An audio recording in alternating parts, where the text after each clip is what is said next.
Okay guys. So panalo po ang Timberwolves against the Phoenix Suns 122-116, and the Phoenix Suns medyo hindi ako makapaniwala dito, no? They got swept by the Minnesota Timberwolves, the first ever team to get swept this playoff season, and the Minnesota Timberwolves advanced to the second round. At ang posible po nilang makakalaban dito ay walang iba kundi ang Denver Nuggets. But one thing I would say, no, para sa akin, well, I'm pleasantly surprised and sobrang nagagalingan ako ngayon dito kay Anthony Edwards. Anthony Edwards, let me just remind you, Anthony Edwards is, I believe, only 22 years old. 22 years old lang si Anthony Edwards, and he is leading the pack. Literally the pack, no? Kasi Timberwolves, no? The Wolves pack. And 40 points po si Anthony Edwards ngayong araw na ito. Sa pag-uusapan po natin kung ano nang nangyari dyan sa laban na yan. At legit ba itong Minnesota Timberwolves? Kasi sa tingin ko, aside from the Denver Nuggets, I think the Minnesota Timberwolves is a big candidate for the championship this season. And ako, lately lang ako talaga napapabilib dito sa Minnesota. I know they're gonna be a great team, but after what they did to Phoenix Suns with Kevin Durant, with Devin Booker, at saka may Bradley Beal pa, talaga namang, dapat mawala na yung doubts sa ating lahat. Anyway, pag-uusapan po natin yan. Pag-uusapan din natin, New York Knicks, they are now one game na lang po para po maka-advance po. Grabe itong si Bronson. Pag-usapan natin kung anong ginawa niya. I watched the highlights. And of course, Los Angeles Clippers and the Dallas Mavericks. Ito yung matchup na kumbaga talagang dikdikan. Dos-dos na po yan. And a little bit disappointed. I'm disappointed with the Milwaukee Bucks because sila na ngayon ang naghahabol. Biruin mo nga naman. Indiana Pacers defeated the Milwaukee Bucks earlier today. So pag-usapan po natin yan. Ako po si Salud ng Powcast Sports. Kung ikaw po ay nanonood ngayon, please share, like, and comment, at magbabasa po ako ng mga comment ninyo. Mamaya-maya, ipapakita ko lang muna sa inyo ang fact, ang katotohanan, at ang aking opinion dito kay Anthony Edwards. Sa totoo lang guys, itong Anthony Edwards na to, ang masasabi ko lang sa pagbabalik ko, sabihin ko sa inyo here comes the boom boom pow. 1 minute countdown. I shall return. And please, kumuha na kayo ng kape, ng gatas, ng kano man gusto nyo inumin. Umupo muna kayo dyan. Mag-usap muna tayo. Salamat po. 1 minute countdown. Please share. The views and opinions expressed on this content is for entertainment only. The individual views of the guests and the comments by fans are their own, and does not reflect the channel's and the owner's opinion. We respect everyone's opinions and comments, however we ask everyone to be respectful, understanding to each other. Let's have a healthy and fun conversation to promote the sports we all love. This video is copyrighted to Powcast Sports. If you wish to use part of this content, you may do so by getting less than a minute footage and following the fair usage policy guidelines. If you wish to advertise or be part of the show as a guest or would like to collaborate, please send an email to inquiry@powcast.net. Don't forget to subscribe and hit the notification bell.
Powcast Sports. If you're new here, don't forget to subscribe and hit the notification bell.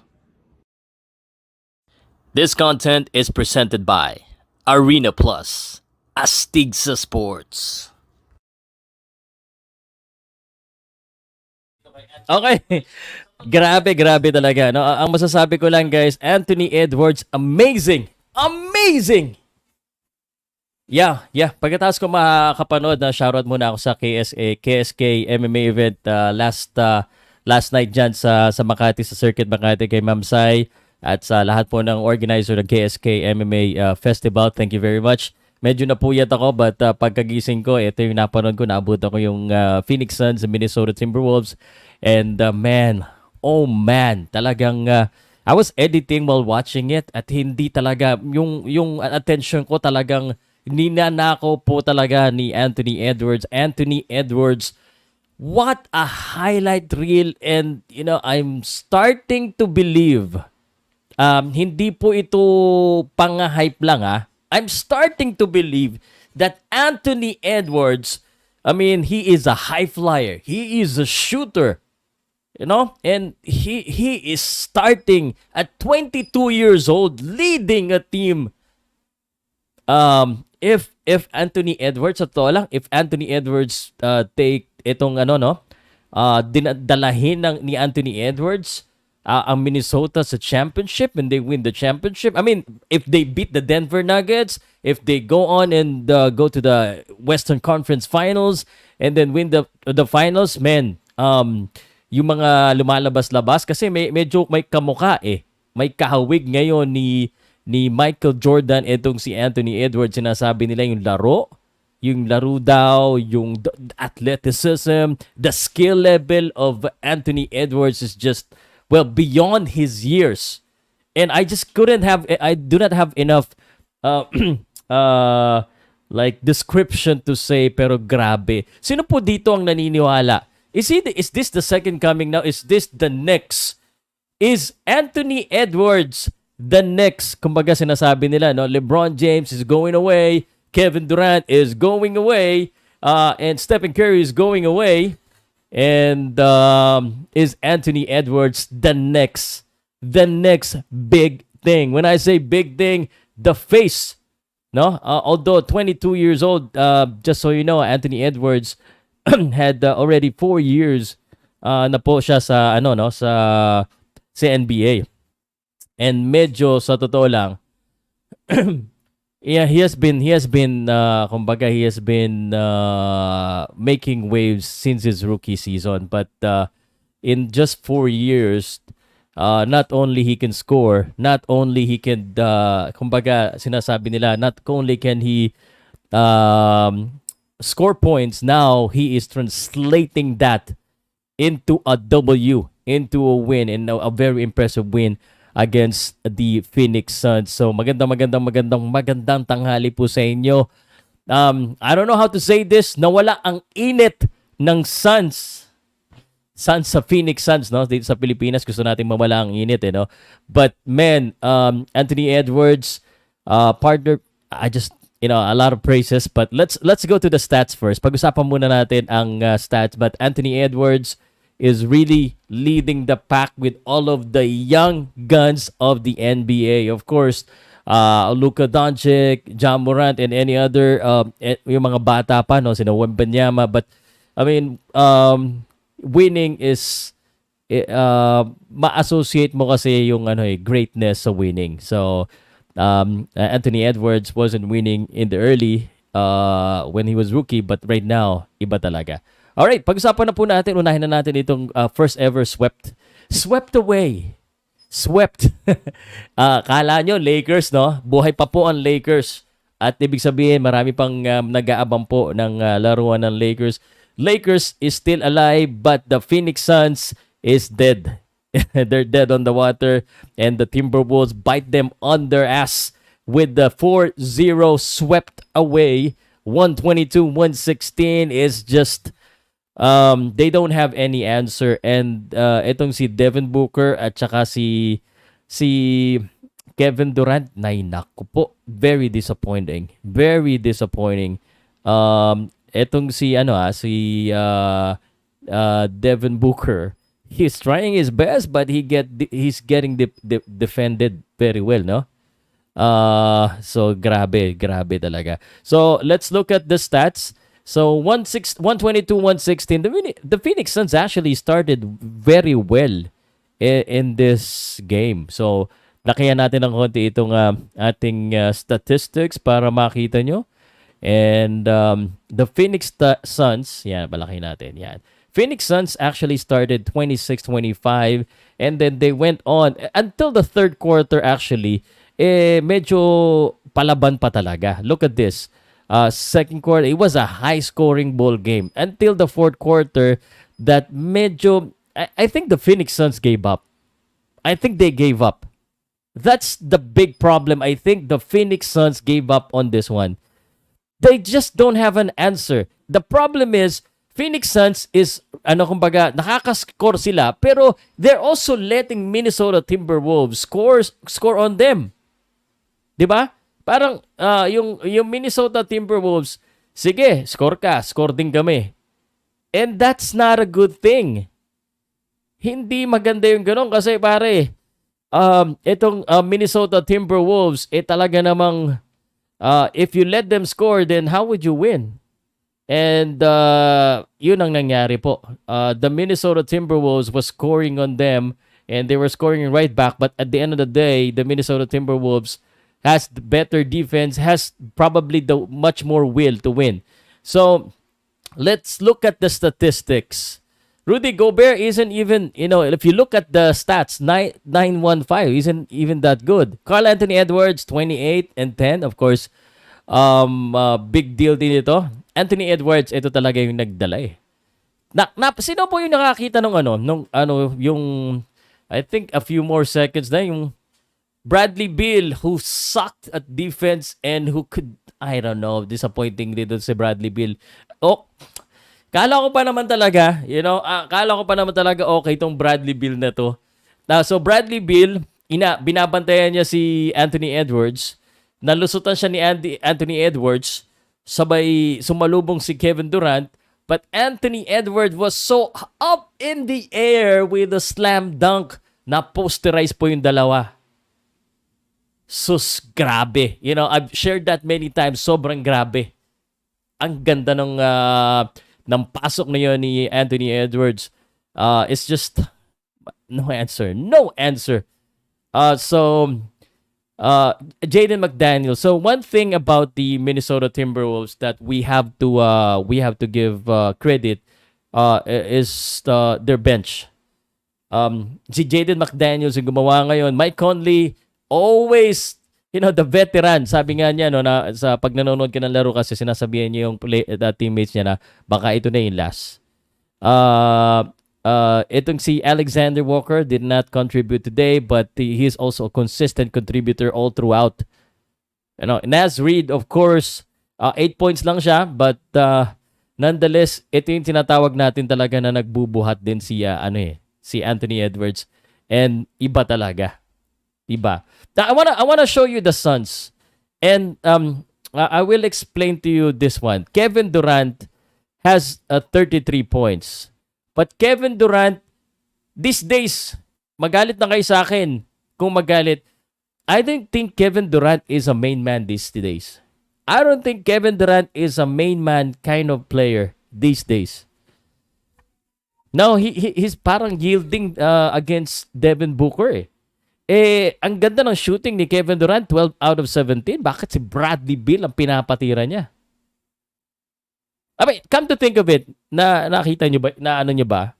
So, 33 points, 12 out of 17. Itong si, sa bandang huli. Sa bandang huli, bro, dapat nga binakaw na niya eh. Kaysa naman ibigay niya kay Bradley Beal. Si Bradley Beal, bro, ang score niya dito, 9 points lang. And Bradley Beal is 4 out of 13. Dapat binakaw na pa niya lalo eh. And Devin Booker, 13 out of 21. It's not that bad. He has 49 points, but, they have been predictable. At the end of the day, they're predictable.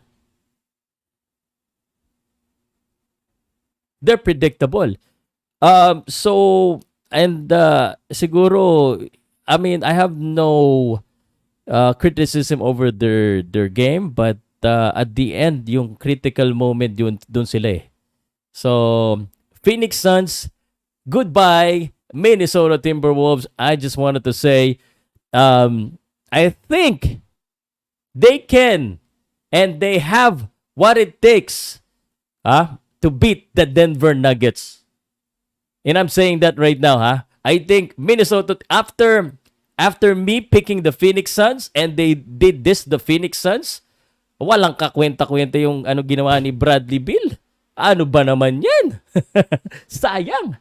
And this is why I think Minnesota is great because not everyone is contributing in offense, but meron silang Anthony Edwards that they can rely on. Offense, defense. I mean, Anthony Edwards, grabe talaga to. And I'm a little bit scared kanina kasi medyo na-injured eh. Na-injured yung pagka fouled out ni Bradley Beal. Na-fouled out si Bradley Beal eh. So, akala ko, may injured eh. So, yun. Kevin Durant, Bradley Beal, and ito pong si Devin Booker, they're a good offensive team, but I don't think it's working out. They would be able to reach the finals again or the playoffs again next year because they're good, but will they be able to beat other teams? I think they're missing something. Anyway, one more thing before I say anything. Merong problema ang Minnesota Timberwolves. May na-injured po sa kanila. And I'm not talking about Anthony Edwards, but hopefully makabalik ito.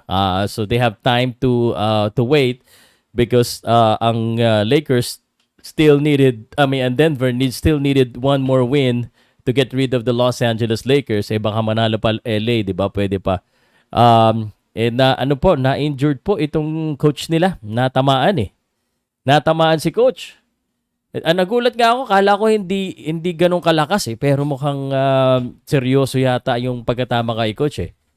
So sana makabalik. Very important ang coach po sa mga ganito and you know how important the coach is. Just ask Boston Celtics. Just ask the Miami Heat. Just ask the Miami Heat. So, we move forward and let me give you this statement. Magbabasa ako ng comment ninyo dito po sa opinion na yon. Na ito maybe I'm just on a high, but this is a big statement for the Minnesota Timberwolves. Certainly a big statement for the Minnesota Timberwolves after sweeping the Phoenix Suns. And I believe that the Minnesota Timberwolves is capable of beating the Denver Nuggets. Yeah.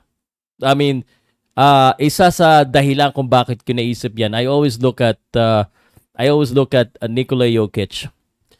Nikola Jokic stopper. Who are the Nikola Jokic stopper? And you know, ang maganda sa Minnesota Timberwolves, they don't have one. They have two big guys that can move, that can really defend. So Rudy Gobert at saka si Karl Anthony Edwards, both of them can play at the same time and both of them can do it. So I think Minnesota versus Boston Celtics finals. That's nagbago bigla, no? Minnesota versus Boston Celtics in the finals. Pwede? And tapos yung Nasrid pa, also gonna be a big addition. Nasrid offense defense din niya pero he's not as tall as Karl Anthony Towns and Rudy Gobert. But so I think there's a big chance for the Minnesota Timberwolves to actually beat the Denver Nuggets. I think hindi po pwedeng Western Conference Finals. Babasahin ko po hindi po pwedeng Western Conference Finals ang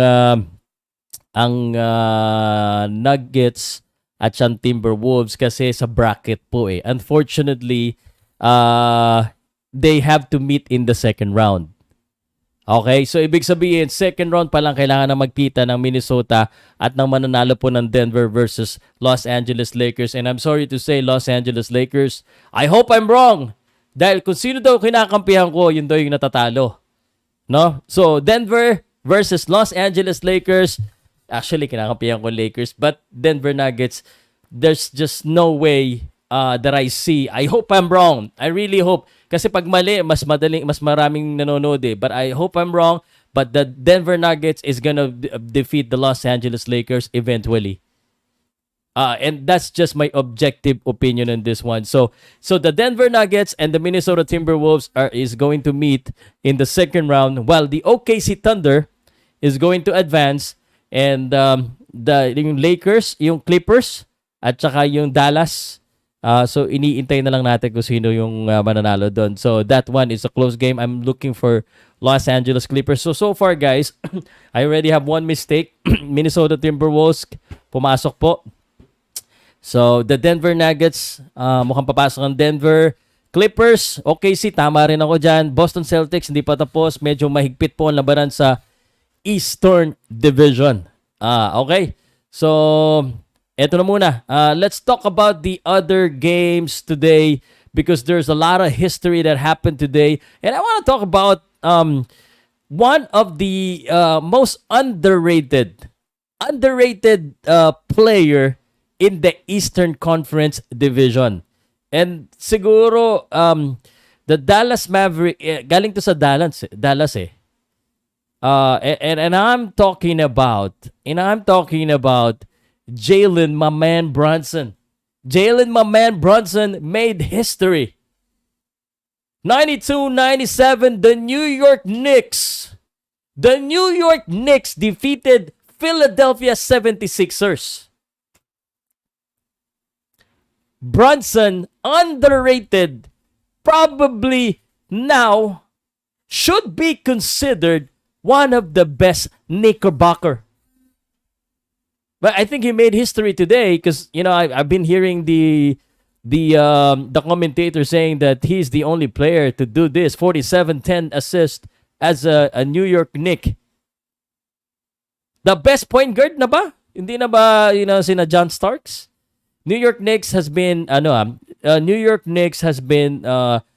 of the greatest team in the NBA of all time, I believe. But in recent years, because of a lot of drama, melodrama, and all of those things that's happening, medyo nawawala sila. But right now, I think the New York Knicks also underrated. Who's the star in the New York Knicks? Who's the real superstar in New York Knicks? Answer me, guys. Aside from Jalen Brunson, who is, he's not that popular, but a real offensive machine. Parang naaalala ko, Jalen Brunson, yung iba nga lang yung move niya, kaliweteng move, pero ang naaalala ko, parang he can do it just like Allen Iverson. Just like Allen, wag magagalit yung mga Allen Iverson fan, but man, binubuhat talaga ni Jalen Brunson ang kanyang team. Jalen Brunson, alam mo ko ilang attempt? 34 attempts. 34 attempts si Jalen Brunson and he got 47 points. 18 out of 34. And he has 10 assists pa yan, ha? So, sino pa dyan? New York Knicks, the coaching, the team, I don't know how they've done it, but they beat arguably, tinalo nila yung may Joel Embiid, may Maxey. Tinalo nila yan. Tapos may mga veteran pa na Nicholas Batum. No, may Tobias Harris pa dyan. No, but the New York Knicks, who do they get? Sino dyan ang sikat? Etong DiVincenzo, yung Isaiah Hartenstein, Josh Hart. Eto mga ito, you see Anunoby, they're not really superstars. Bojan Bogdanovic. Look at this. If you look at the New York Knicks, sige, tanong ko sa inyo. If you're playing against the New York Knicks and you play the New York Knicks, alam mo na kung sino babantayan, di ba? Alam niyo na kung sinong babantayan. Si Brunson. But di pa rin magawa ng paraan ng Philadelphia 76ers. Injured pa si Julius Randle. And they're able to beat the Philadelphia 76ers just like that. Doing the same thing. And ISO play. Di ba? ISO play. So, ibang klase. New York Knicks also have my salute. Salud. Ang galing talaga ng New York Knicks din. So, New York Knicks potentially facing the Indiana Pacers. What a classic matchup. What a classic matchup. Sabi ni Von Matic. At magbabasa na ako pag mga related po yung comment. Nag-benefit si Bronson sa coaching ni Team Thibodeau. Coaching ni Team Thibodeau, puro first five lang binibigay ng maraming minutes. Check mo yung minutes played niya. Well, yes. And plus, si Thibodeau, I always associate him with Derrick Rose, Von Matic. Diba? Ibang klase. So, New York Knicks, how many minutes ang 48, di ba? Diba? 46 minutes si Anunoby, 43 minutes si Jalen Brunson. So, I mean, ibang klase. New York Knicks is gonna move on to the second round most likely, unless there's some miracles, but I don't see that happening. I think Sixers is done. And I think New York Knicks, as I predicted, the New York Knicks is gonna move to the second round.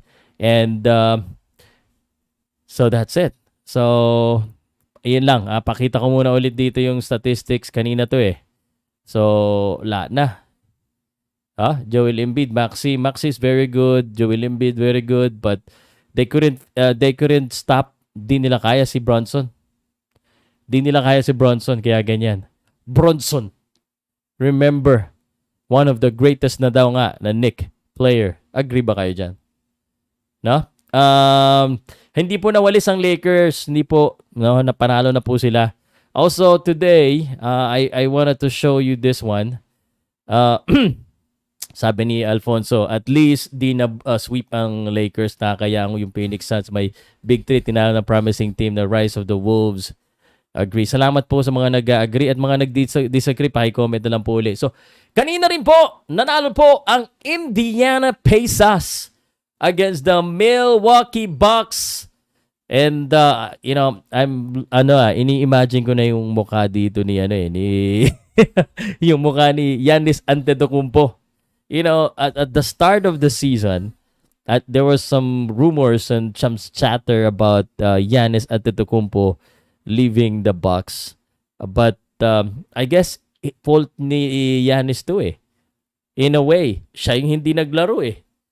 I mean, Indiana Pacers is also kind of a complete team and a balanced team.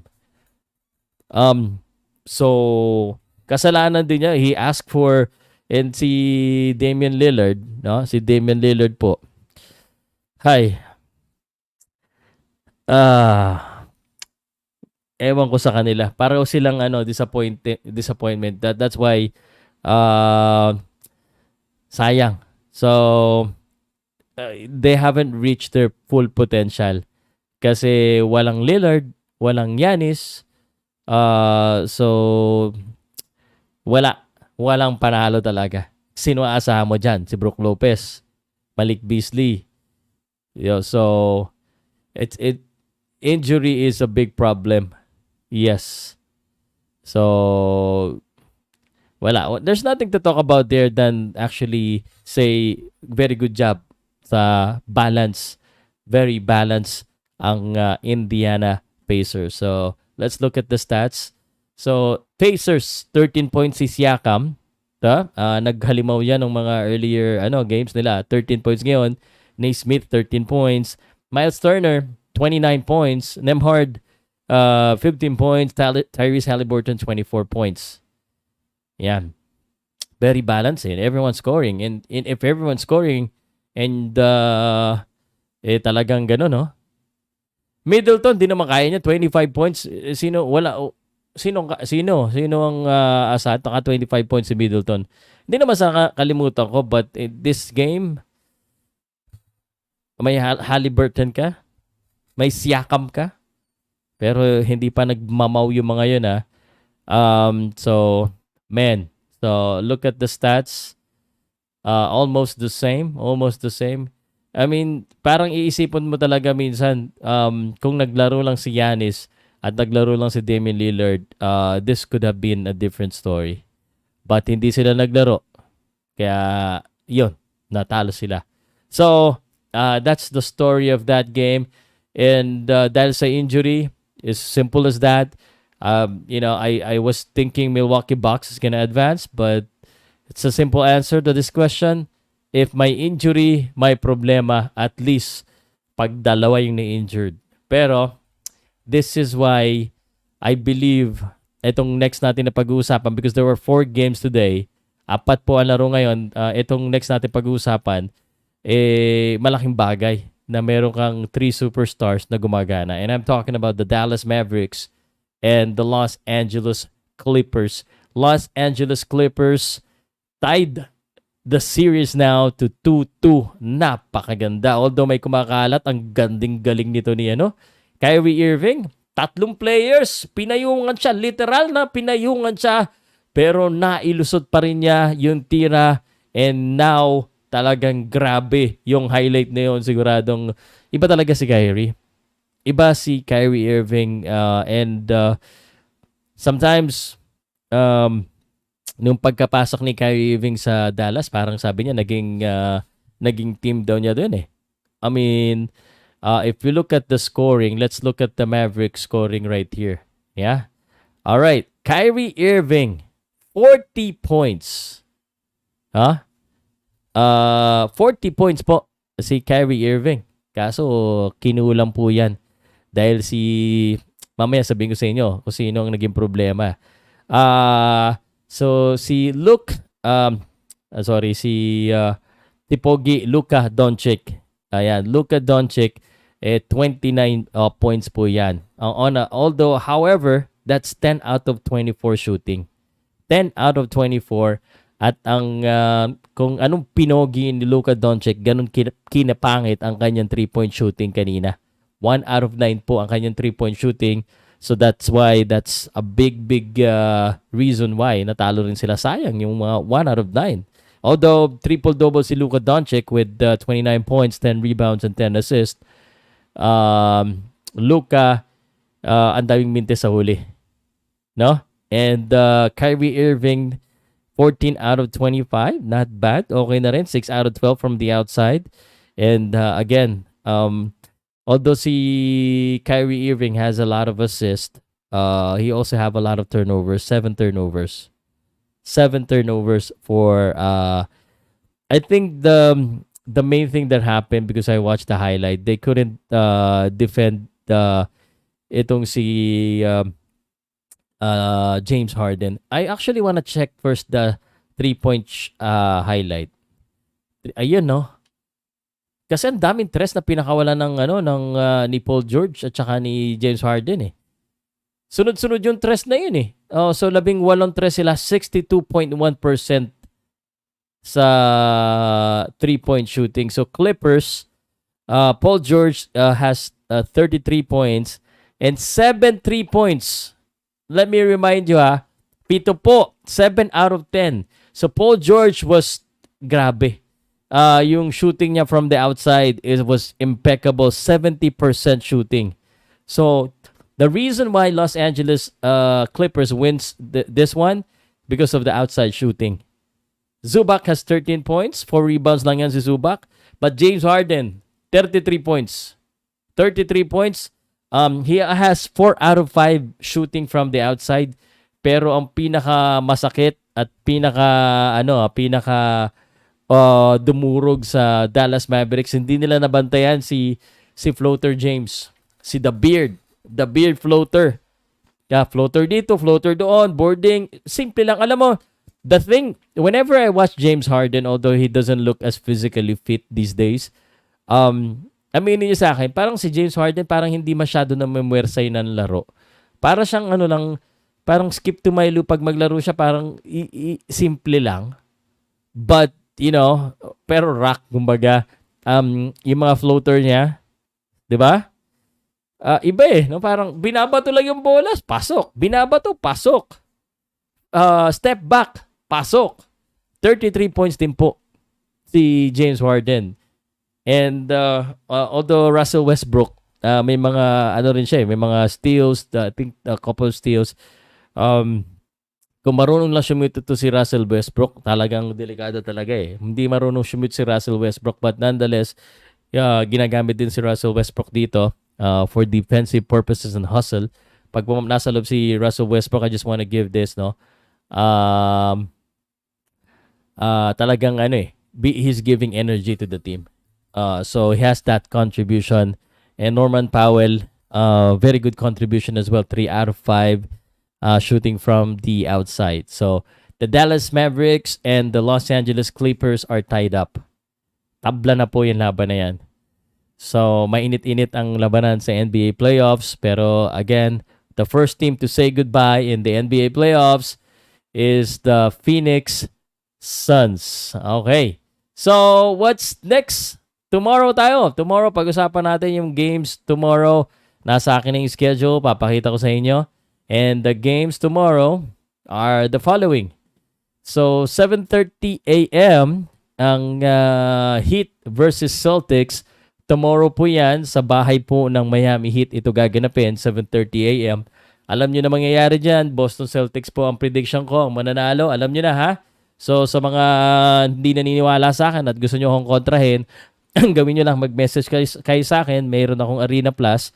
I'm sponsored by Arena Plus. And legit yan, by Pagcor. Pwede rin kayo manood. Ano? So, 7:30, Heat versus Celtics. Celtics gonna win that one. And also tomorrow, 8:30 din, Pelicans versus Thunders. I think the Thunders also gonna win tomorrow. And, sorry guys tomorrow, Nuggets and the Lakers may be the last game of the Lakers. Might be the last game of the Lakers. It's just I don't know how consistent.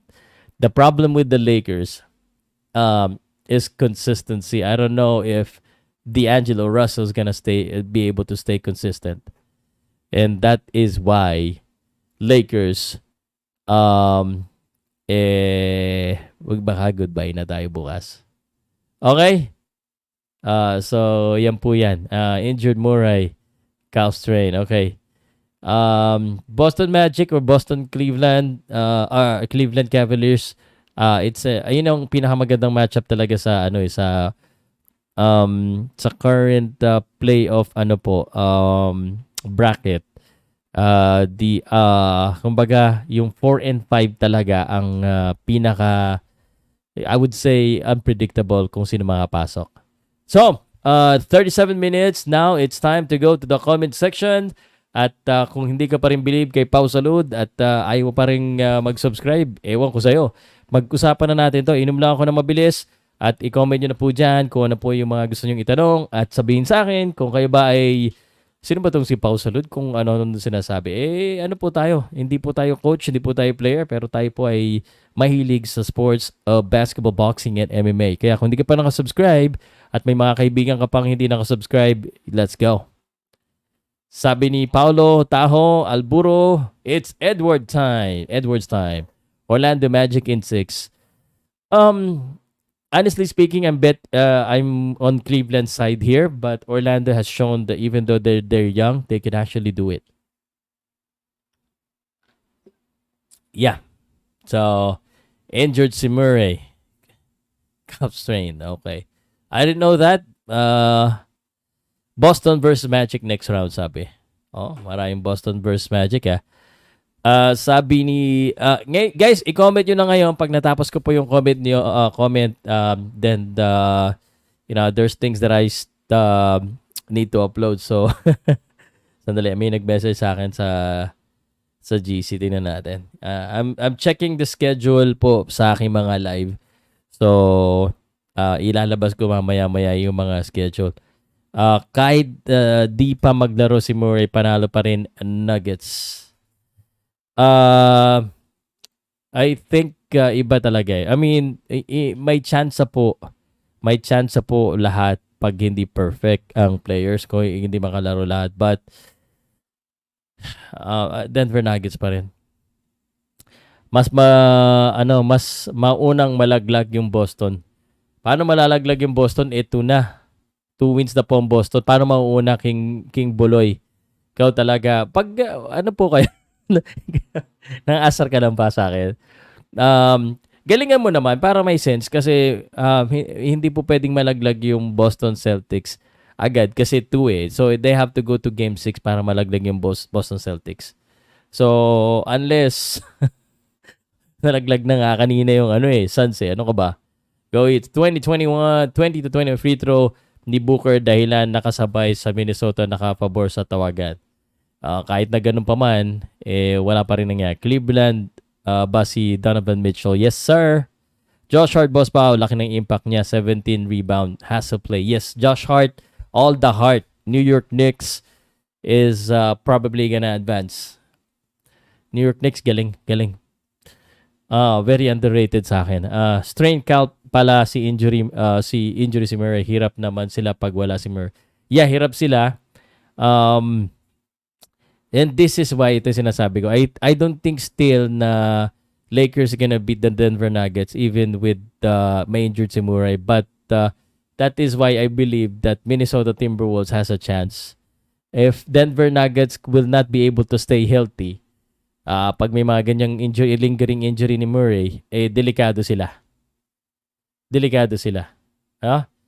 Ito na ba yung pinakamadaling daan ng Boston Celtics sa playoffs kung hindi sila na mapupuwing sa Heat? I think so, bro. I think so. They're gonna go straight to the Eastern Conference Finals. Yung Western Conference Final mahirap. Not to be really not.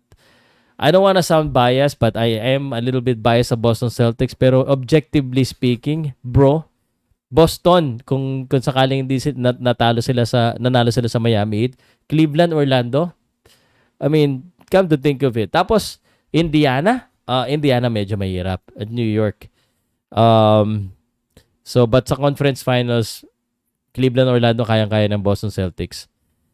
Yung Indiana sa akin, medyo kontrapelo rin Boston, Indiana. New York Knicks, kayang-kaya. I mean, iba yung depensa ng Boston.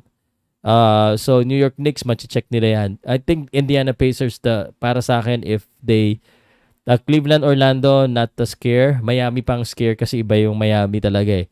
But sa Indiana, because of the balance of the team, I think it's the more dangerous team to meet. Kaysa dun sa New York Knicks, Boston Celtics gonna check Bronson. Yun, may sked ka naman live, boss, mahirap tsempuhan. O nga, kasi may mga events ako ina-attendan, so minsan napapagod ako sa gabi. Kagaya kagabi, grabe, alas 12 na ako nakauwi. So yun, Nuggets versus Boston yan sa finals. Ideally, that's the best scenario or the most common scenario, but I wouldn't be surprised, bro, Tony Aguila, kung Timberwolves versus the Boston Celtics. Game 7 yan, boss. Versus Heat. Asa ka pa. I think mga game 6 maximum. Malas ulit si Dilo at Dries bukas kasi silang problem. Yes! That's what I'm saying. Consistency is the biggest problem. Bukas iyaks na si Bron. Yeah. Sana lang di naubusan ang Knicks. Ang ganda pa naman ang takbo ng laro nila ngayong season. Yun ang isang problema eh. Teka, mas maganda to eh. Gagawa ko ng separate, ihiwalay ko ha. Eto na, okay. Gawan ko to ng ko lang. Mamarkahan ko lang sandali 43 minutes. Okay. So, sabi ni Kram or ni Mark, eto na ba yung pinakamadaling daan ng Boston Sir Pao sa playoffs? Hindi sila mapupuwing sa Miami Heat. I agree with you. I think Boston Celtics is not only in a good position dahil sa kanilang lineup, but is also in a good position sa playoffs. I mean, Boston, Miami, first round. Kung sakali po, sinabi ko sa inyo na I'm a little bit worried about the Miami Heat because Miami Heat, even though injured si Butler, the culture of Miami Heat is one of the best. And they can beat anyone even though kulang-kulang sila. But at the end of the day, Boston Celtics has a better lineup and Boston Celtics will win tomorrow again, magiging 3-1. And then maybe maximum of 6 sa Boston ang games against the Miami Heat. And Boston Celtics will advance. And when they advance, they are gonna face either the Cleveland Cavaliers or the Orlando Magic. I don't think any of those teams are is going to beat the Boston Celtics. Not being biased, but I mean, ikaw mismo tanongin kita, kaya ba ng Cleveland or Orlando? I don't think so, bro. I don't think so. And sa kabila naman, Indiana most probably is gonna advance the New York Knicks. So sa conference finals, it's either Indiana or New York Knicks ang makakatapat ng Boston Celtics. And Indiana is actually, I think, the harder team because they're more balanced in reference to their attacks. And mas mahihirapan halamin kung sino yung pwedeng score with Pascal Siakam, si Nembhard. Basta mas para sa akin, mas magaling ang Indiana Pacers. New York Knicks, I have to give a big salute to them because they are able to do it. I don't understand why the Philadelphia 76ers wouldn't just guard Jalen Bronson. Jalen Bronson playing like an AI type player na kahit alam mo na siya yung score 47 points in this, recently.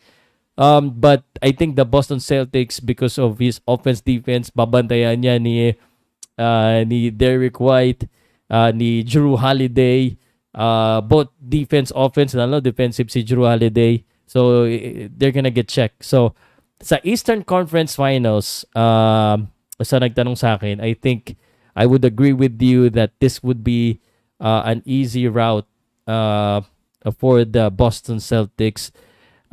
If Boston Celtics couldn't get to the Eastern Conference Finals right now, there's a big problem. Palta na yung coach na yan. Hindi naman. I think it's yung probability kasi at saka yung odds is in favor of the Boston Celtics. Yun na lang. Medyo nakakahiya pag hindi makaabot ng Eastern Conference Finals ang Boston Celtics with their lineup and with their position. The hardest route will be the Western Conference, and I know everyone would agree. Boston Celtics is most likely, especially if naka 3-1 sila dito sa Miami Heat, most likely, Boston Celtics to the finals. And yun lang masasabi ko. Okay. Sabi yung sked live boss mayroon. Okay, Nuggets versus Boston sa finals. Okay. I also have something to say dito sa Nuggets versus Boston finals, okay? Sandali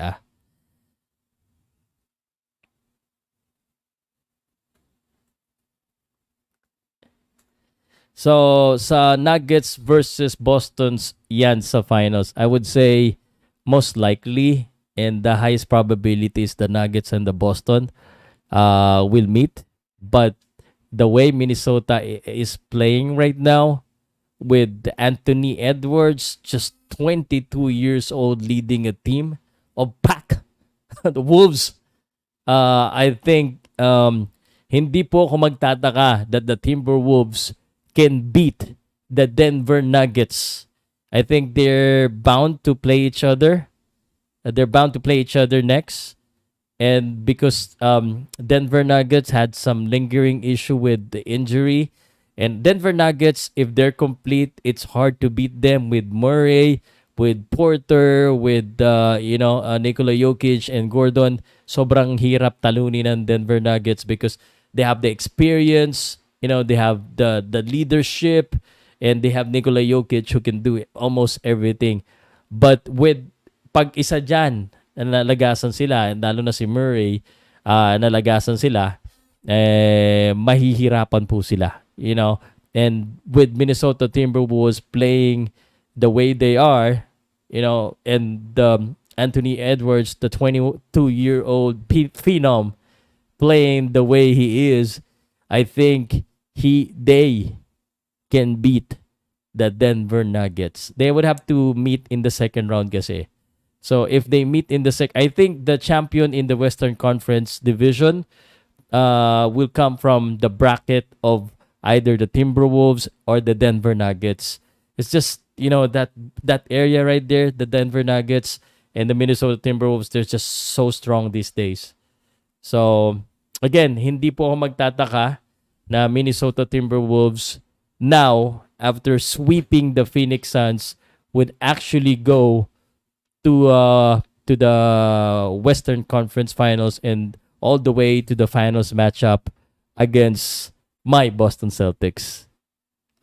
Again, that's just a prediction. Pwede tayong magkamali, pwede niyong kontrahin. But it's just hard to go against these two teams. And again, yun lang pag na-injured po, katapusan ng Denver Nuggets with Timberwolves, the pack of wolves nandiyan dyan lang. Parang prey ang parang nakaabang lang ang Timberwolves manglapa At nakapahinga sila ngayon. So that's why it's a must-win yung Denver Nuggets. Sa tingin ko, kailangan manalo ng Denver Nuggets kagad against the Lakers. Kasi pag pinalampas pa nila yan, pag binigyan pa nila ng panahon yung Lakers na yan, pagod sila against Minnesota Timberwolves.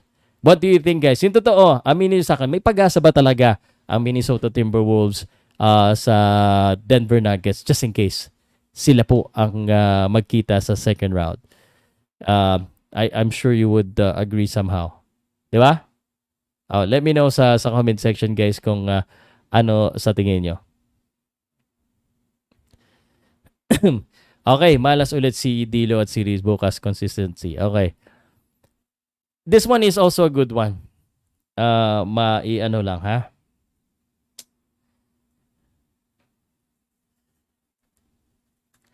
So, Lakers and the Denver Nuggets are going to be playing tomorrow at 10 o'clock a.m. At alam ko, nag-aabang po yung mga Lakers fans nagdadasal. Kaso mali yung dinasal nyo Ang dinasal nyo, makaisa lang, wag lang ma-sweep. And looks like, well, tinupad yung dasal ninyo, hindi nga na-sweep. Ang Phoenix Suns ang nakulangan ng dasal. Kaso marami kasing Filipino fan po ang Los Angeles Lakers. But tomorrow will be the end of the Los Angeles Lakers, unfortunately. Again, I love for the Los Angeles Lakers to win. And I still believe that they can if ito yung tama yung comment ng isa kong yung nag-comment dito, no? Sabi dito, no? Malas ulit si Dilo at Reeves bukas. Consistency lang ang problem ng Lakers. Kayang-kaya sana nila ang Nuggets. Alam mo, kaya naman talaga lahat ng Lakers kung magiging consistent sila. The problem is Dilo is going missing. No? So, ang aabangan nyo bukas, well, aside from LeBron James and Anthony Davis who's been consistently contributing, is tingnan nyo kung ano yung performance ni Dilo. Tingnan nyo kung ano yung performance po ni Austin Reeves. Again, sabi nobody's perfect, but Dilo and Austin Reeves needs to be perfect. Kasi obviously, hindi na kayang ganong magbuhat ng LeBron James at Anthony Davis. It needs to be a team effort po for for the Los Angeles Lakers to win.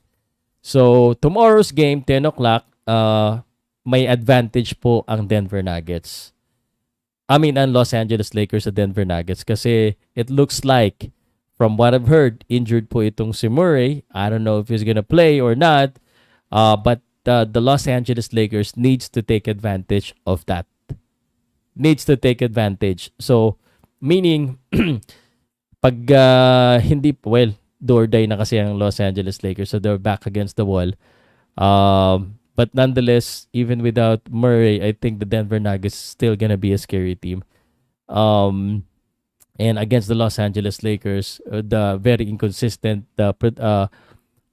productions and support from their supporting cast is the big problem of the Los Angeles Lakers. So, wag lang pangit ang shooting nito ni Dilo at saka ni Austin Reeves. They will give them themselves a chance for tomorrow. Although, eto sabihin ko sa inyo sorry guys, I think tomorrow will be the last game of the Los Angeles Lakers. I don't know lang. It's hard to we'll see na lang siguro. We'll see na lang. Ano sa tingin nyo guys? Sana manalo Lakers pero I just have my doubts. The Denver Nuggets hindi magpapatalo back-to-back in the first round. Yun. Sabi nga dito ni Tony Aguila, bukas, iyak na si Bron. Bron had a good run. He's very competitive. So, siguro naman, there's nothing to be ashamed of anymore for LeBron James. I mean, he's still contributing. Sana lang di maubusan ng Knicks. Ganda pa naman ang takbo ng laro nila ngayon this season. Regarding the Knicks naman, I think the Knicks are really great. A great Bronson talaga, ibang lase. Wag lang ma-injured si Boston. Denver versus Wolves, sir, gandang laban po yan. Yes, Boston has the deepest lineup. Yes, sir. Yes, finals ang Boston, Minnesota. Tingin mo, Boss Pao? Yeah, pwede talaga. I mean, I have... sa tingin ko, pwede. Sakto, Sir Pao. Wala nang kontrapelo yung Boston. Hit lang talaga, medyo may sumpa. Yun na nga. Sana po. pag hindi pa nangyari yan this season. So, gano'n, ano? Kuya Powcast Sports, boxing muna ako. Ang Warriors natin, naging walay lol next year na uli. Trump 2010. Okay. Boss, ang Pacers walang depensa, puro pensa. Ang New York Knicks masikip ang depensa pag napasok sa Eastern Conference Final. Boston, dun sila pinakamahirapan. Okay po, yun po yung opinion nyo, pwede naman. Ako lang parang feeling ko mas Indiana ang magiging problema. Kasi it's offense defense, di ba? Pero predictable na yung magiging offense ng New York Knicks eh. And doon sila matatalo ng Boston Celtics because Boston Celtics has multiple weapons and they can defend as well. Shoutout idol po from Naga, Cebu. Oy, magandang po sa mga taga Cebu ha. Salamat po sa mga nanonood sa Cebu, mahilig sa boxing, basketball, and MMA. Wala kasi si Butler pag naglaro yung hindi na problema ng Boston Celtics yan. Kasalanan na yan ni Butler. Tingnan mo, Giannis Antetokounmpo, pwede mo ba sabihin, wala kasi si Giannis at si Damian Lillard eh. Wala. Kaya natalo ng Indiana Pacers. Well, hindi na problema ng Indiana Pacers yan. Diba? That's part of kasama po sa consideration of being a great player, a great team, or consistency to be healthy. Hindi kaya ng Knicks mag-finals. Bron KD. Alam mo yung mga veteran na natin na natatalo. This could be the year of the new breed. The year of the new breed. Siguro Clippers lang talaga yung medyo feeling pero pag nanalo ang Dallas, Luka Doncic is a new breed. So you can say that Minnesota and then Boston Celtics kind of new breed. Cleveland, mga bata ang mga umakyat eh. Sir Pa, walang bias tingin mo kaya ng Wolves ang Celtics parang yan ang kaya po. Kaya ng Timberwolves ang Boston Celtics. Pwede. Kompleto rin ang Boston eh. They also have a great bench players eh. 6-man pa nila si Nasrid, ang galing. Kaya po. Pwede po. Pero there's no excuse for Boston Celtics not to be able to win today because they have the deepest lineup. Even deeper than the Minnesota Timberwolves. Ano kaya pakiramdam taga-Bucks fans ako? Tapos yung team mo trailing 3-1. Tapos number 3 ang Milwaukee Bucks, no? Tapos dapat number 1 yan. Nagpa-iba pa sila ng coach. Maraming NBA champion ng Boston, bigay na lang ngayong season. Ibang team, wala pang NBA wag. Ang taga na namin hinahanap yung Banner 18. Banner 18 na ba yung hinahanap namin? Para malampasan namin yung Los Angeles Lakers. Pwede na mag-retire si KD. KD, lipat na lang siya, magkampi na sila ni LeBron. Diyos ko po, patagal pa nila. Dapat sila na magkampi. Sabi ko nga, punta sila lahat sa Detroit Pistons. Si Chris Paul, si LeBron James, si Kevin Durant, si Stephen Curry, sama mo na. Team galing ng West, ang magkakampiyon ngayong season yan, Boston Knicks, Heat at mga regular season team lang yan. Banderang kapos kapag big time series na. Tingnan natin bro. Nelson, pero Boston Celtics sa tingin ko ang magkakampiyon. Kung Orlando siguro kayang-kaya nila ang Boston dahil sa size shooting nila. Di po, mga bata yan. Orlando Magic is like the OKC and the Boston Celtics in the earlier years. Sa aking pananaw. I mean, Boston Celtics, great players, pero no experience. Boston Celtics, ang dami ng heartache and experience yan. Malakas talaga Wolves kasi natalo nila yung Team KD. Yep. New York sana, Boston Conference. Sana at Boston sa... Yeah, pwede. Ang ganda nito. Boston at saka New York. Classic din. Actually, classic lahat eh. The Boston. Okay. Salamat po sa mga komento ninyo. Sana guys, samahan niyo ako tuwing every after the playoff games. Mag-live tayo. Mag-usap tayo tungkol sa mga nangyari po. Boss Pau, Heat ang mananalo bukas. Magpapaulan ng 3 ang Heat bukas. Mark my words. Napanood mo yung reels kong ginawa na matatambakan ng Heat bukas? Yung sa game 3. Sa game 4, I think ganun din ang mangyayari. Timberwolves versus Nuggets. Second round yan. Second round. Although I agree with the chance of the Timberwolves. Sabi dito naman ni makakadalawa lang siguro Wolves sa Nuggets. Pero para sa akin manalo sa isang series medyo malabo pa. Depending champion, meron silang great coach. Di tulad ng Phoenix Suns. I mean, Denver Nuggets, pag kumpleto sila, mahirapan talaga. Yes. Sir Pau, May na po. Ano ba date time ng field time ng laban sa UFC ni Canelo at ni... Lagi naman Sunday morning, bro. Laging Sunday morning, 9 o'clock moving forward ang mga boxing. Pag sa Amerika, ha. Pag sa Japan, ang alas 4 nagsisimula. Ng oras ng live boxing, mamaya ba yung... bukas pa yun, boss. Bukas pa yung sa Bohol ba yung sinasabi mo? Lakers Timberwolves. Lakers fan, please win. Sabi ni Sydney Francis Punsalan, salamat po sa inyong mga komento. Babasahin ko po. Tatry ko po basahin isa-isa. Relax lang kayo dyan, ha? Medyo marami na naman comment. Exciting series ang Wolves and Nuggets, Sir Paul. Sana wabot ng Game 7, but experience-wise, Nuggets ang composure malaki ang advantage nila. Yes, sir. But tinalo nila yung may KD, veteran KD. But the Nuggets really, sinasabi nung una, kulang pa daw sa experience. But tingnan natin ngayon. I think talagang pinakasubok nila yung Denver Nuggets. Kapag nagharap ang Nuggets Wolf 4-0, yan ng Nuggets. Yeah. Yan ang mga gusto ng mga Nuggets yung mga pero ito pag natalo ng Minnesota ang Nuggets, sila na talaga sa finals. Ay, doon nga sabi ko sa inyo kung sino yung manalo doon, yun ang nasa finals. Parang hindi makalaro si Reggie Jackson, Jamal Murray next game.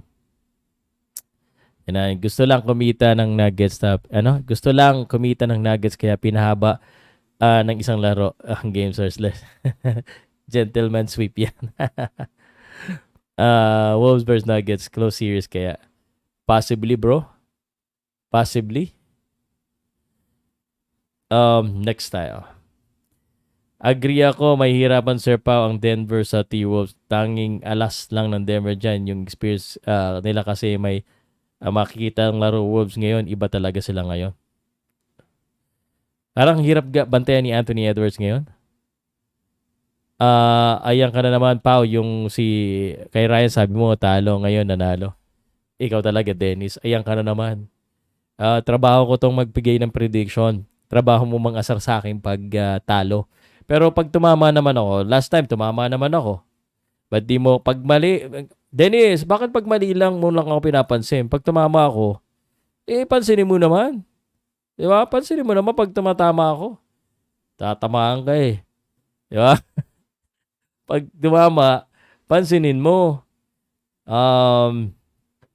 Wag ganun ha. Wag tayo bias. Wag kang mag-conclude. Hindi naman ako nag-conclude, nagpipredict ako eh. May advantage din ng Lakers. Advantage ng Lakers, pinakamaraming fans. Bas pa injury daw si Murray. I heard, yes. Injury, yes. Still fighting. Bukas, iyak. Mapapanod ka pa, makakaisa pa Lakers bukas pa. Sana po. Sana. Pag talaga tinalo ng Denver bukas, buhay na buhay lalo ang Lakers niyan. Nuggets was like San Antonio's first team Duncan era right now. The ball movement, the Nuggets are excellent back to the basket pa. Haters lang ni Bron ang iiyak. Game 7 maya. Galing-galingan yung mga sar. Pero galing-galingan nyo rin yung ano. Babasahin ko naman, guys. Pero galing-galing naman yung ano, yung inyong tawag dito. Reasoning po. At saka wag niyo ako pigilan magbigay ng prediction. Yan ang nagpapa-excite sa atin eh. 'Di ba sa Amerika ganun din naman. Gober perfect fit sa Minnesota. Lakers makes history 4-3 basketball. Sana, wala naman problema sa akin. Ito, boss. Imposible pero para sa'yo, boss. Pao, magka-comeback ang Lakers ay Nuggets ay mananalo sa series. Good na ba si LeBron? Hindi po. Hindi po yun yung magiging dahilan. LeBron James, with or without this, is already considered the greatest of all time. In fairness to LeBron, considered arguably, arguably, but you know who's the greatest of all time? Bigyan ko kayo ng clue. Para sa akin this conversation, that is the greatest of all time. Alam niyo na yung clue? Second na malalaglag Boston mo pa. At least alam mo, mananalang tabi sa Miami Heat. Ano ka ba? Mas mahirap pa yung Miami Heat sa tingin ko eh. Mas mahirap pa. Si Gerardo San kaya kasi mag-finals MVP daw si Leonard kaso buong playoff hindi makalaro. Next season, maghahanap ulit yung bagong team na makapanalo sa championship. KD to Denver. Nako po. KD, no? Pampalit kay Porter. All guns versus young guns. Second round lang, Boston. Laglag na yan. Yung game 7 yung hindi tinuod si Tatum, baka banner 18 na. Yung last 2023 Eastern Conference Finals. Yeah. Wala pa rin makakatalo sa Lakers at Boston na paramihan ng NBA. Yun na nga, kailangan nga manalo ang Lakers, ang Boston. Hindi na may iyak si Salud. Mas may iyak yata ako pag manalo Boston ng ano. Siyempre, no? Kasi sa Eastern Conference last year, daming iyak. Wala na sa experience. Okay. 3-1 Boston. The West is locked between Nuggets and Mavs for me. The East will be the most unpredictable of the two conferences. Parang baligtad. West parang sa tingin ko. Because mas matitindi mga players sa West eh. All bias lang ako sa Boston. Sa Alvin. Ganyan talaga mga hater, boss Pao. Guys, dagdagan nyo pa nga yung haters ko. Pero galing-galingin nyo naman. Ako, okay sa akin. Welcome sa akin yung mga haters or yung mga sumasalungat sa akin. Basta ano lang. Wala lang personalan, guys. Sana pag magkita tayo sa personal, pag mag-usap tayo ng basketball, argue with the argument, no? Not with the person. Last day ng April bukas, last game din ni LeBron. Tingnan natin. Pag haters mali ang nakapikit-pis. Yes. Ganyan. Grabe ganyan talaga pati sa boxing. Ang dami-dami kong prediction na tumama. Yung mga mali, sikat na sikat ako. Although kumikita ako pag mali prediction ko eh. Pag mali prediction ko, laki ng kita. Is Tatum a clutch or choker, Sir Pao? I think Jason Tatum has ang kailangan lang niya, a mentality na to take the shot. I think he's a good player. I don't think he's a choker though. Siguro yung mga last few season, nag-shy away siya. But this season, tingnan natin. I think he has the experience already. So, I don't think he's a choker. Nakalimutan mo pa, live stream tayo nung 2023. Yes. Tulungan nyo nga ako, guys, kasi medyo naguguluhan din ako. Siguro yung mga nanonood sa akin ngayon, mga solid na subscriber ko sa basketball, no? Or sa Powcast.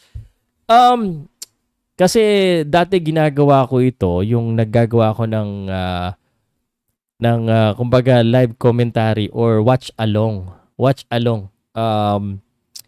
And recently, hindi ko na siya ginagawa kasi nakakapagod tapos parang nakaka-istorbo yata sa panonood sa inyo. But just for Boston Celtics, do you think I should go back and do the commentary? Kasi ginagawa ko siya sa boxing eh. Di ba? So, let me know kung I should do basketball commentary din sa NBA or sa PBA. Much the same thing that I do with boxing. Kahit ano lang, press 1 lang sa para hindi mahirapan yung iba dyan. At 118 pa lang po yung ating reaction. So, sa mga nandito pa po at hindi pa po kayo nakapag-react, please, pa-react lang. Like, heart, kahit angry face, kahit sad face, pakilang, no? Sabi ni Alvin, brother, yung Nuggets versus Lakers series is a story of how the Lakers can control the game all throughout in their 3 losses. Good yung first and 3 quarters pero the last quarter was all Nuggets kaya yun yung key nila. Yes sir. Lakers nawawala sa dulo, no? Sana ganyan din usapan natin sa PBA kaso wala na.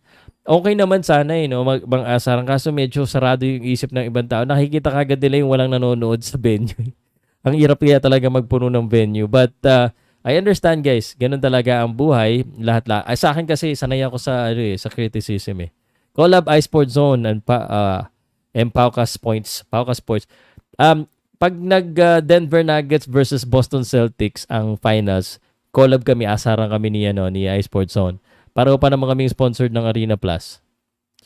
Sir Pao, parang hindi Sunday ang mga laban ng boxing at UFC 301. Canelo, Munguia. Sa UFC, ang Canelo po Sunday morning. Ang Naoya Inoue Monday night.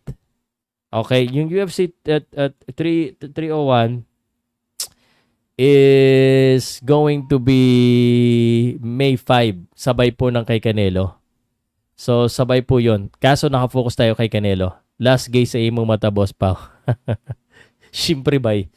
Diba? Pag ako ba hindi magbigay ng prediction, di ano pang mangyayari? Ba pag-usapan na, Sir Pao, pag nanalo, hit delegado ang Celtics. Di naman nanalo yan. Dapat di na pagdikitin. Tambakan na kagad. Mike, iSport Zone, Pau Salud Project, Pau Salud, Powcast Sports. Nag-live po ba kayo, Sir Pau, sa Cebu? Wala po ako sa Cebu. Hindi po tayo na-invite sa Cebu o sa Bohol, so hindi po tayo makapag-live dyan. Next time po, meron po silang mga kanya-kanya po mga live, I think sa mga channel po ng ARQ at saka ng PMI, pwede nyo pong mapanood. Pansin nyo ninyo naman. Sa bandang uli mapapansin din yan. Okay, see, no? They have to build fans. Masyadong focus ang Boston Celtics ngayon, Sir Pao. Is champ na yan. Yeah. Yung Celtics versus Heat is a test for the Celtics kasi kapag nanalo sila against the Heat, up next is matchup against Cavs most likely. So baka 6 games max para sa Celtics, then entry against the Knicks or Pacers. Mabigat laban kapag Pacers, kapag Knicks Celtics na winner ng East. I think we have the same Alvin, we have the same idea. Wag na sa finals na lang, Sir Pao. Wag na. Pag Pacers medyo delikado. Boring kasi pag basketball unlike boxing. NBA documentary lang pa para malaman mo ang opinion. Mahirap eh. Sama mo ko sa live commentary. Medyo nang hirap kasi pag live commentary sa basketball. Unless magpa-ending ako. May kakilala akong ganyan. Lakas sa PBA, si BD Kings. Ang lakas nun. Lakas ng views nun pag commentary niya. No?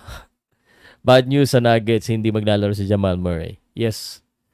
Unless may co-host ka, pwede basketball.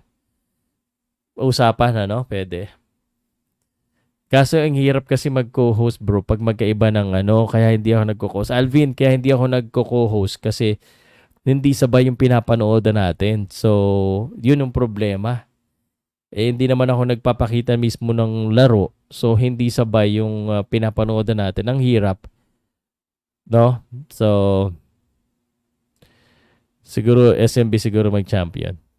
Yeah, well. Basta si Tatum hindi puro tres. Itira si Brown hindi mag-choke. Kaya na Celtic sa finals. Yeah. Okay, madalas. Okay. Impatient gamer. Sali mo rin WWE. Maganda ngayon, Cody Rhodes. Hindi ko na alam yung WWE, bro. Ang dami nag-request sa akin WWE. Hindi ko na alam. Paano ko pa sisingitin niya? Tapos may mga local invite. Kahapon, puyat ako. Galing ako ng KSK event. Yes. Gagawin ko na po yung schedule ko ngayon. I'll try to stick with the schedule. Dapat kahapon ko ginawa. Pero ngayon gagawin Monday. Monday, may boxing topic ako mamaya for sure. Monday, nagba-boxing topic ako lagi. Kung hindi nyo napapansin. Di pa natin ang kung siguradong manalo ang Nuggets Game 7. Bilog ang bola. Yes. Okay. Shout out kay Alexander. Salamat po. Benet Cabilla Fortune. And last 3 comments na lang siguro, Sir Pau, dahil hindi na-sweep ang Boston ang Heat sa kabila ng lakas nila, anong kakulangan naman ng Miami? Masasabi mo bang kung di sila natapat ngayon sa first round ay sila pa din tatapat sa East Finals? Hindi po. Kakulangan ng Miami, injured si si Butler. Yun ang kakulangan nila. But they're a great team. I have big respect, but at the end of the day, you gotta predict the Boston Celtics because they're deep and they're healthy. Tama nga, mamaya pinanood mo Heat Celtics, ako Heat Celtics na LeBron. hindi pa sabay eh. So although guys, sa ko nanonood sa League Pass. So hirap eh, minsan may mga delay sa mga pinapanood sa TV. Wala na kami kasi cable TV eh. Anyway guys, salamat po sa inyo lahat sa mga nag-enjoy po kung sakaling nag-enjoy ka sa pakikinig at pakikipag-usap kay Pau Salud. Please, bigyan mo naman ako dyan ng isang share, like, and comment. At gusto ko lang i-shoutout ulit ang Arena Plus, ang aking pong sponsor. Please message kayo sa akin. No? At para mabigyan. Sir Pau, totoo ba ang chismis? Tank Davis at anak ni Mayweather madali. Nadali daw ni... tag-chismis na ganyan. Wala akong alam. Hindi ko alam yan. Salamat po. Magandang tanghali po sa inyo lahat. Mainit. Huwag masyado magsasalabas kung wala kayong dahilan. At manood na lang kayo ng videos ko. Marami yan. Pati yung mga MMA events. Salamat po. Salute. I'll see you again on my next show. Salamat. Bye.